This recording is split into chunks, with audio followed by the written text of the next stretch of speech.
The views expressed on this program do not necessarily reflect those of this station.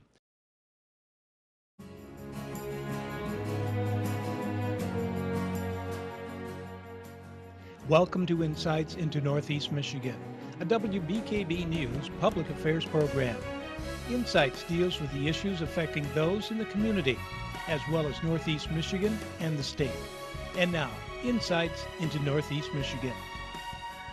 Welcome to Insights, everyone. On today's show, we're going to be discussing kind of the Thanksgiving holiday and what's going on around the town in Alpena.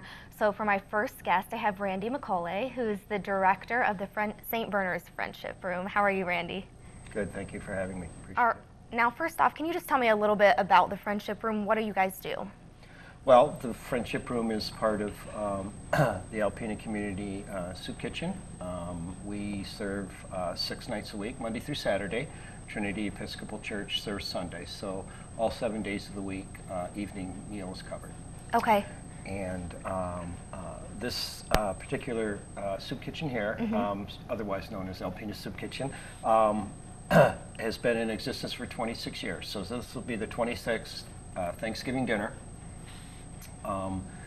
here at St. Bernard's Friendship Room, and we will be celebrating that next Thursday, of course.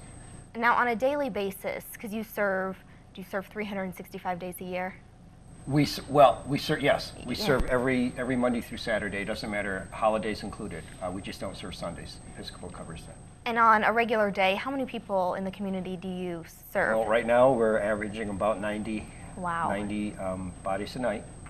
But we essentially end up serving roughly about 125 to 135 meals through the course of the entire night. Okay. And now, are all of those people just people in the community who need a warm dinner? Yes, most of those people are, struggling with hunger. I'd like to think that everybody's got shelter and clothing, but they have a hard time meeting just the everyday basic needs. And so when they include transportation costs, whatever kind of rent they've got, utilities, medical care, things like that, there's very little money left for food. And so they are coming here to eat because they cannot afford food and they have no food in their home. So we provide that meal on a nightly basis. And right now the numbers are increasing. And there's a lot of reasons for that, but some of it has to do with regulations and policy, state policy and things like that. A lot of it has to do with food distribution. And a lot of it has to do with just a growing population of people struggling with poverty. Okay, and do you think there's more people now as well because it's getting cold outside? Sometimes it's a seasonal thing, and we will see an increase in our nightly population here if it's really cold, but sometimes the weather acts as a prohibitive measure and they end up not coming at all because it is so uncomfortable to get here. Okay. Now, who helps you cook all of this food every night? Well, I'm surrounded by a huge pool of volunteers who's really basically under the direction of my assistant, Stacy Johnston, who basically runs the kitchen and does most of the cooking for the meal guests. But my pool of volunteers is now roughly about 180 people. And we use anywhere from 7 to 8 to 9 people each night. And we have a prep crew that comes in and starts prepping the meal at 1 o'clock. We serve at 4, so it takes us an entire 3 hours to prep that meal for 90 people. And at 4 o'clock we serve. Okay. Now, where do you get the food and the supplies to provide dinner for all of these people? Well, it's truly a community effort. Of course, we have our own food budget, but we are surrounded by this generous community of businesses. The Alpena Public School System donates food. Like I said, local businesses, service organizations, nonprofit agencies, and of course private citizens who donate not only money, but resources and their time. Okay. And now we know Thanksgiving is this coming Thursday. Are you expecting a larger crowd? We are, and we will accommodate that extra volume of people. We're going to open up the gym. We've had 120 people in the past, and we could have more. It is quite a celebration. We have hors d'oeuvres, a huge selection of pies, and we probably will serve 120 or more people. And we're going to prepare at least probably 15 turkeys. Now, are you going to need extra volunteers for Thanksgiving? We are, and we're already getting those people on board. It's very popular to volunteer during the holidays, so we get flooded with phone calls, but we try to fit everybody in and let anybody who wants to help feed the hungry work. And so even if they come for an hour, that's fine. But we'll have people come for anywhere from an hour or 6-hour shift and everything in between. Okay, so on Thanksgiving, you're not just serving dinner at 4, or are you? We are just serving dinner. Okay. We are serving dinner. The Okay. time doesn't change. It's just going to be a more comprehensive dinner, and we'll end up later. And we may even have some live music on the piano there. Oh, fun. So we'll have a little dinner music and to go with our Thanksgiving dinner. But I expect, like I said, another huge crowd. Okay, and now what's it like knowing that you get to provide a warm Thanksgiving meal to all these people in the community who otherwise may not get to eat on the holidays? Well, it's extremely rewarding, but the feedback I get from my volunteers and the people who come in and help, that is what really makes it a great day, because they are on the front lines and actually serving the food to the people who are struggling with hunger issues. And so that in itself is very rewarding, and it's not uncommon for many of the volunteers to say, I want to get involved on a regular basis once they get their hands into the soup kitchen. So that makes it a very rewarding holiday. And what kind of food will you be serving on Thanksgiving? The traditional turkey, green beans? We will be Sort of serving, thing? yes, probably green bean casserole turkeys, mashed potatoes and gravy, the sweet potato, and an assortment of probably 7 or 8 different kinds of pies. But we're also going to have a huge dining room full of nothing but hors d'oeuvres too. And that's everything from shrimp cocktail to bacon wrapped water chestnuts and exotic other exotic foods. So it's really a very comprehensive meal, and a lot of the meal guests look forward to that. And rather than prepare a meal at home, which can be stressful, Right. and costly, Yes, it can. and time consuming, and those 3 ingredients often work against a lot of the meal guests, and so it's actually more comfortable for them, and they can come here and de-stress and unwind and unload and come in here and have a nice hot meal and stay as long as they want and socialize. I'm sure it's fun for the people who come to eat here as well, to socialize with their friends, their family, kind of like a community gathering, correct? Well, it is, and that's why the Friendship Room was named the Friendship Room. We knew it would be a soup kitchen, but we wanted a different name, and so it connotate that kind of social networking there, and that's exactly what happens. There are people who come here and to meet other people and don't eat, but we do have a set of regulars that come, and then we have people who just drop in occasionally. Okay. Now, are you still looking for food donations for Thanksgiving? Oh yes, and we've welcomed food donations, other resources, any kind of monetary assistance, of course. But we're looking for anybody who wants to bake pies, sweet goods, prepare appetizers, or actually just volunteer for the meal itself. Okay. And how can people get involved, whether that's donating food or volunteering their time? How can people contact you to help out? They can call me at my business cell number, which is 657-9313, anytime. Okay. All right. Well, thank you so much, Randy, for joining us today. We really appreciate you being here. Well, thank you. I appreciate your effort for fighting hunger in the community. Yeah, of course. And stick around. We'll be right back after this. Welcome back to Insights, everyone. For my second guest today, I'm here with Jackie Krofchek, who is the director of the Bullen's Holiday Parade, correct? How are you today, Jackie? I'm good, thanks. Good. Now, first off, can you just start off giving us kind of a brief history of the Holiday Parade? Sure. So several years ago, it used to be during the day, always the day after Thanksgiving, to kind of kick off the Christmas or holiday season.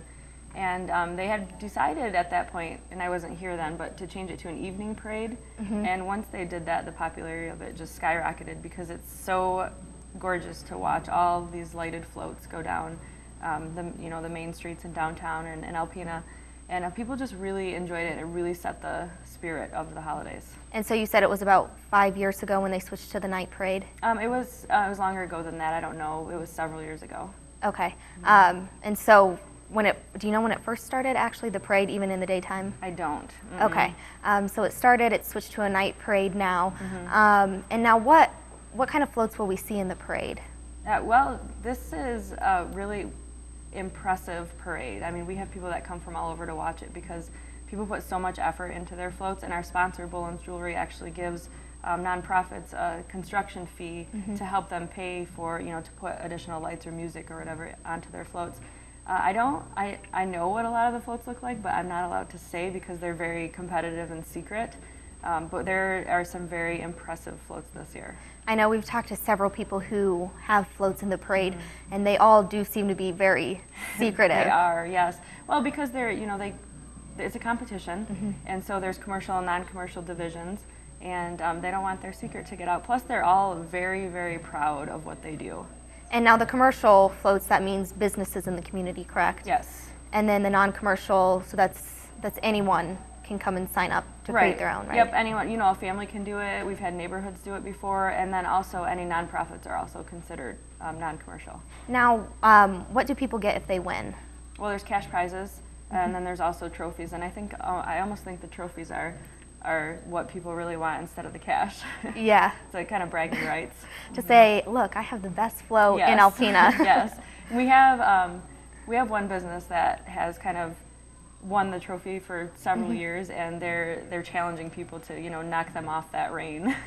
What business is that? It's actually First Federal. First Federal. Now they're doing something special this year, aren't they? They are, yes, because they merged with Bank of Alpena. They came to us and they said, we really want to do something very special for the community, to thank them kind of for their patience and to just say, we're a very strong community bank together. And they came up with the idea of doing the Santa float this year. And I have been talking with them about what it entails, and it is going to be incredible. Like, it's going to be something that you would not think that would be in the Alpena parade, but I'm just so amazed at what they're doing. And now, so there's a bunch of people working on that float, correct? Yes. To prepare it? The staff at First Federal, they've already put in hundreds of hours into this float. They've been working on it for months. I know we've talked with them a little bit, and they're very secretive as well. They don't want it to get out at all. I know they're the Santa float, but it does sound like they have some huge plans for their float. It's going to be quite impressive. Yeah. How many floats do we have entered right now for the commercial side? Well, I don't know between commercial and non-commercial, but we have somewhere around 40 floats, and we usually have around 50 for the parade. It seems like for the temperature, that's the perfect length of a parade. So we're getting right to the number that we like to see. So it's normally around 50. That's quite a bit for a town this size. It is, yeah. The 4th of July parade is probably double that, but that's different because of the atmosphere and the temperature out. And so 50 to 60 is really a good number for this one. Okay. Now, what route does the parade take around town? Yep, it starts at the County Annex building, which is the corner of 9th and Chisholm. Goes down Chisholm Street to 2nd Avenue, takes a left on 2nd Avenue, and then it takes a right onto Water Street and kind of ends a little ways down Water Street. So will we see people from the community lined up all and down those streets? Oh yeah, I think probably the busiest section would be kind of the middle of that route, right around the turn at 2nd Avenue. And you said the floats, a lot of them have lights, correct? Yeah. Or do all of them have lights? We really encourage them to have lights because it is a nighttime parade, lights and music, and so most will have lights, if not all, and then a good portion will have music. Okay. Now, in the past, what are some types of floats that we've seen? Oh gosh, we've seen, a lot of them have themes, like you think of a Christmas movie, or like Rudolph will be a theme, or you'll see a kind of a Christmas scene, or obviously snow or snow sports. Those are all popular themes. This year I can tell you there's a couple of different movies that you'll see themes, and we're kind of excited to see those. So do you think every year people try to top what they did last year, or top last year's winner? I think they at least try to top what they did, and then sometimes some of them get very competitive and try to top the winner from the previous year. Now, can people, the parade is this Friday. Can people still sign up to be in it? Just through the end of Monday, so through the end of tomorrow. Okay. And how do they sign up for that? There's an application on alpinachamber.com, or they can come into the chamber and we can get them the application form. They just fill it out, submit it to us. There's no fee, there's no entry fee for this parade, and we just have a form they sign to agree to the rules. You know, don't throw candy, no foul language, you know, that sort of thing. Okay, so it's a very kid-friendly, family-oriented Yes. type of parade. Yep. Okay. Now, you said there's no entry fee, correct? Right. But the winners of the parade do get a cash prize and a trophy. They do. Yep. Thanks to the sponsor, Boland's Jewelry, we are able to give the trophies and the cash prizes. All right. I'm very excited to go to the parade. I'm sure you are as well, because you've been working so hard on it. Yeah, correct? we do. Our staff puts in a lot of time, and that day we actually start working at about 3 o'clock, and the parade's at 5:30. And we just love to see the smiling faces of the people that watch. It's so fun to watch the kids, and if you get a perfect day where it's not too cold and the snow is falling just right, it's sort of magical. Yeah, I'm sure it's going to be very beautiful this Friday. I can't wait to go out and see it and interact with the public. So it's going to be a great day, and I'm sure you're excited as well. So Yes. we look forward to seeing that. Yeah, well, thank you. Yeah, thanks so much, Jackie. And stick around because we'll be right back after this. Welcome back to Insights, everyone. For our third segment, I am here with Leslie and Brenda, and you guys are going to tell us a little bit more about what's going on for the holidays, correct? Oh, absolutely. I mean, we have the evening parade, which you've heard about. Yeah, we but, just talked about that. It sounds you know, wonderful. It doesn't stop with the parade. It just keeps going. So what kind of events will we be seeing downtown? Well, after the parade and before the parade, it's good to gather in Culligan Plaza. By gathering, we have fire barrels set up so you can keep warm. It is at night. It's cold. It's in November. We'll have chestnuts roasting. The DDA partners up with Hospice of Michigan and really does a nice family gathering event at Culligan Plaza, all wrapped around the lighting of the tree and their Light Up a Life program. So the people can basically gather in Culligan Plaza, you know, get some roasted chestnuts, hang around the fire, I'll correct? be at the grill roasting chestnuts. We've got probably 6 volunteers, but can always use more. There's really nothing more gratifying than handing out free chestnuts that are warm. They keep your hands warm as you're handing them out, and a lot of folks have never had a roasted chestnut. Yeah, I know I haven't. I'll have to They're- stop by and they're try one really out. yummy. And Salvation Army is typically at the front of the parade. So then when they're done with the parade, they'll wrap around to Culligan Plaza Park and hand out free cocoa. Okay, rest of so the it's you and Salvation Army hanging out there kind of all night, correct? night. Right, with hospice. Oh, with Hospice, of course, correct? Yes. Because you're involved in the tree lighting ceremony. Absolutely. For many years now, Hospice of Michigan has been involved in the tree lighting ceremony with the DDA, and we really like to focus on this time of year being a time to remember our loved ones. So we've created our Light Up a Life program where each bulb on the Christmas tree when it's lit is in memory of a loved one, somebody in our area. Last year was the first year we started our memorial wall. So we will be unveiling the memorial wall with loved ones from the area. Will remain in the plaza all holiday season long. Okay, so now do people come to you and say, I have a loved one, I would like to be remembered on the wall or on the tree, that sort of thing? Yeah, we kind of take the whole month prior to this day where we gather the names. We reach out to people via email or through the newspaper, or people just hear about it. And it's a fundraiser for Hospice of Michigan so that we can provide quality end-of-life care for those that are in need in our area. So we ask for a minimal donation in order to get your loved one's name put on the memorial wall. Okay, now is it too late now for someone to still come to you and ask for their name to be on the wall? It is too late for this year because of production of getting Right. the banner made and whatever. It's already in the works, but you can keep us in mind for next year if that's something that you would like to do to remember your loved one and have it there. You can go and visit them every day, during the month of December down at the plaza. So it'll just be in there for the month of December, Yes, correct? the whole time the tree is there. Now, on Friday night, when do you guys light the tree? We light the tree right at the end of the parade, right? Yeah, Leslie, you talk about that. The parade will end, Uh-huh. and it's a natural progression then for whoever's not in Culligan Plaza to come on over to Culligan Plaza.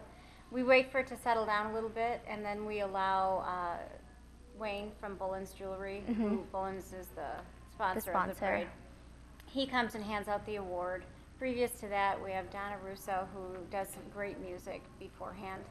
So we're having a good time in Culligan Plaza, and then after the parade, you're there, you're getting the awards. Hospice will come up and recognize the memorial wall, and then the mayor will step up and light the tree for us. Okay, so you kind of wait for everyone who's at the parade try. to Make walk their way over and see the lighting. And I see now that the tree is down there Yes. in the plaza. And you know it's a donated tree. The city gets a donation each year of the Christmas tree, and this year's tree was donated by the Ellery family, which we're just really thankful So for. did they specifically grow the tree and then donate it? I guess some people Yeah. could, but you'd have to go generations Yeah, back. There, yeah. you know, 30 So they just kind of trees. get a tree and then donate it. And folks ask the city each year, present their trees to the city each year, and then they'll come and grab the tree from their yard. Okay, it looks beautiful right now. Who actually puts the lights on it? The city of Alpena, The is city Department does? of Public Okay. Works. And it looks like, I know they've been working hard the past couple of weeks to kind of put up the decorations. If you drive down the They streets work at night, so hard. everything's all lit up. It's beautiful. It's really a magical evening with the parade being lighted and the warm fires down at Culligan Plaza and the tree being lit and Santa and Families are back together. Yes. and, Yeah. It's a joyful event. Kids coming home from college. And I'm sure you guys have talked to people in the past, families who have been there. What do some of the families say about this event? Oh, if you don't have your Christmas card photos, it's a great opportunity for your Christmas card, because after we're done with all of the presentation piece, well then of course Santa arrives from the North Pole, and he walks into the plaza and all bets are off. And Kids go wild, don't Yes, they? they do. Once he gets some space, it's a great opportunity for photos, and I've received more than one Christmas card with Santa on it with the families. That's And, so sweet. there's been marriage proposals on this Wow. night, and So you never all know kinds- what's going to happen. It's really a magical evening. All right, I'm looking forward to it. Now I know a lot of businesses in the community are participating in this night as well, correct? Absolutely, absolutely. From all over the community. The downtown is the venue for the parade, but the parade is not at all just downtowns. There are so many businesses from within the community. And since it's on Black Friday, a lot of people earlier in the day will be out shopping, and all of the stores in town that you know of will be open, correct? Oh, each has their own special promotion going on that day to entice the customers. Right, and because some of them will be giving out during the parade hot chocolate or coffee and stuff like that, correct? Sure. Yeah. Other stores will be open selling whatever their product might be. And do you know if any of those will be open later, since people will be downtown? Certainly. There are thousands of people downtown. I know if you have a float in the parade, oftentimes we're hearing 8,000 and 10,000 pieces Wow. of candy that they give out. Wow. So people, it's not just people from Alpena who come out to this, people from all over the state, is that correct? Sure. the whole surrounding area, Yeah. absolutely. We are the largest in Northeast Michigan, so we do draw a crowd from outside of Alpena. Right, I know we're kind of like a big town in a small area. You have to come from all over to get here. That's so. right. And then if you haven't shopped out on Black Friday, you've got Small Business Saturday, and you can continue that whole shop local theme and come on back downtown on Saturday and shop. A lot of stores are open with Saturday specials. Right, and the Small Business Saturday, is that kind of a newer thing? I feel like I haven't heard that besides recently, Small Business Saturday, support your local businesses, It is right? a national program. We don't highlight it probably as much as we should. I don't know that consumers understand the dollars spent in your community and how much that helps your community. Right, definitely impacts our local Absolutely. businesses. All right, well, I'm looking forward to the parade. I know you guys are as well, That's a fun correct? night. All right, we'll have to be sure to tune up and see how it all goes down. Grab a scarf, your Absolutely. mittens, your chapstick, and come on down. Yeah, your winter coats. Yep. It should be fun. All right, thanks, ladies, for joining me today. It was nice talking with you. Thank you. And thanks for joining us on Insights. Be sure to tune in next week for another episode. Insights into Northeast Michigan is produced by WBKB News. If you have any comments, suggestions, or topics you would like to see on a future show, please email WBKB News. This has been a production of Thunder Bay Broadcasting Corporation. All rights reserved.